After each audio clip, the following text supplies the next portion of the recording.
నమస్తే న్యూస్ 24 తెలుగుకి స్వాగతం. వార్తల్లోని ముఖ్యాంశాలు ఇప్పుడు చూద్దాం. శంషాబాద్ ఎయిర్పోర్ట్లో సిఐఎస్ఎఫ్ అధికారినంటూ హల్చల్ చేస్తున్న వ్యక్తిని పోలీసులు అరెస్ట్ చేశారు. రాజీవ్ గాంధీ ఇంటర్నేషనల్ ఎయిర్పోర్ట్ వద్ద ఓ వ్యక్తి సిఐఎస్ఎఫ్ యూనిఫామ్ ధరించి ఎయిర్పోర్ట్లో తిరుగుతూ తాను భద్రతా సిబ్బందిలో పనిచేస్తున్నానని చెప్పి ప్రజలను నమ్మించే ప్రయత్నం చేశాడు. అనుమానం వచ్చిన భద్రతా సిబ్బంది అతన్ని అదుపులోకి తీసుకుని విచారణ చేపట్టారు. శ్రీకాకుళం జిల్లాకు చెందిన బాలకృష్ణ అనే వ్యక్తి ఇప్పటి వరకు దాదాపు 67 మంది మహిళలను పెళ్లి పేరుతో మోసం చేసినట్లు అధికారులు వెల్లడించారు. మ్యాట్రిమనీ వెబ్సైట్లో పోలీసు సెక్యూరిటీ అధికారిగా నటిస్తూ యువతులను వలలో వేసినట్లు సమాచారం. ప్రస్తుతం కేసు నమోదు చేసి దర్యాప్తు కొనసాగిస్తున్నారు.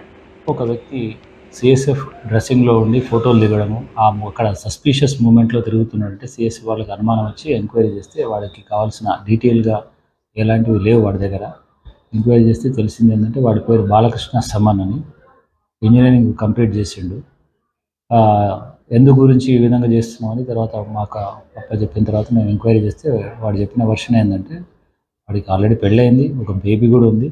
అయినా కూడా వాడికి ఒక లవర్ ఉండేదంట. ఆ లవరు డివోర్స్ అవ్వడం వల్ల ఆమెకు మళ్ళీ సంబంధాలు చూస్తున్నారంటే, అది వాడి సంబంధాలు చూస్తున్నారు, చేసుకోవాలనుకుంటే నీకు ఏదైనా మంచి ఉద్యోగం ఉంటే మా వాళ్ళు కూడా ఒప్పుకుంటారు అంటే, నేను ఆల్రెడీ సెంట్రల్ గవర్నమెంట్లో చేస్తున్నాను అంటే, ఎదురు చేస్తున్నాను సిఎస్ఎఫ్లో చేస్తున్నాను అంటే, మరి దానికి ఏమైనా ఎవిడెన్స్ ఏమిందని, నేను ఆల్రెడీ ట్రైనింగ్లో ఉన్నాను, కావాలంటే అక్కడ నుంచి మీకు మీ ఫాదర్కి ఫోటోలు కూడా పెడతాను నేను అని ఆ యూనిఫామ్ ఒకటి కొనుక్కొని తర్వాత ఇక్కడ ఎయిర్పోర్ట్కి వచ్చేసి ఫొటోస్ దిగి వాళ్ళకి వాట్సాప్ చేసిండు. ఇదే విధంగా అతను చాలా మటుకు ఫేస్బుక్లో, ఇన్స్టాగ్రామ్లో ఈ మ్యాట్రిమోనీ వాళ్ళతో తన డీటెయిల్స్ పెడుతూ తన ఎంప్లాయీ ఇట్లా సెంట్రల్ గవర్నమెంట్ ఎంప్లాయీ అని చెప్పేసి వాళ్ళందరితో కూడా మాట్లాడుతున్నాడు. ఈ విధంగా ఫ్రాడ్ చేసి అమ్మాయిలను పెళ్లి చేసుకునే ఉద్దేశంతో ఈ డ్రెస్ అక్కడ యూజ్ చేసిండని చెప్పిండు.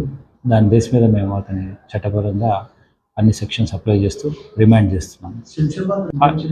ఎస్ అంటే అక్కడ వాళ్ళు ఉండేది ఆంధ్ర కాబట్టి, ఆంధ్ర ఏరియా అంటే కాదు, నేను ఇక్కడ అక్కడ అప్రెంటిస్ చేస్తున్నా, ఇక్కడ ఈ మధ్య పోస్టింగ్ ఇక్కడ ఇచ్చిండ్రు అని ఇక్కడికి హైదరాబాద్లో ఉంటున్నట్టుగా చెప్పడానికి. అక్కడైతే వేరే వాళ్ళు గుర్తుపడతారు కదా, ఐడెంటిఫై చేస్తారు, ఉన్నాడా లేదని ఎంక్వైరీ చేసుకోవడానికి ఈజీగా ఉంటుంది. హైదరాబాద్లోకి వచ్చి ఎంక్వైరీ చేయాలంటే కొంచెం టైం పడుతుంది కాబట్టి ఈజీగా ఈ విధంగా ఫ్రాడ్ చేసే ఉద్దేశంతో చేసింది.